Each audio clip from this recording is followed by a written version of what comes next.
নববর্ষের ঐকতান, ফ্যাসিবাদের অবসান, এই প্রতিবাদে ঢাকা বিশ্ববিদ্যালয়ের চারুকলা অনুষদের সামনে থেকে বের করা হয়েছে বর্ষবরণ আনন্দ শোভাযাত্রা। সকাল ৯টায় ঢাকা বিশ্ববিদ্যালয়ের ভিসি অধ্যাপক ডক্টর নিয়াজ আহমেদ খানের নেতৃত্বে এই শোভাযাত্রা শুরু হয়।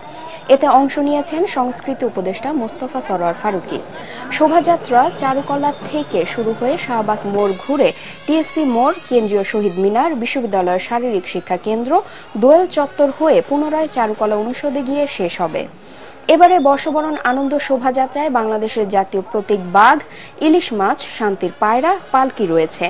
এবছর ফিলিস্তিনের নিপীড়িত মুসলমানদের লড়াই সংগ্রামের সঙ্গে সংহতি জানিয়ে তরমুজের ফালি মোটিভ হিসেবে রাখা হয়েছে।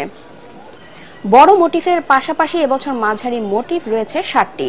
এর মধ্যে সুলতানি ও মুঘল আমলের মুখোশ, রঙিন চরকি, তালপাতার সেপাই, তুহিন পাখি, পাখা, ঘোড়া ও লোকজ চিত্রাবলীর ক্যানভাস রয়েছে।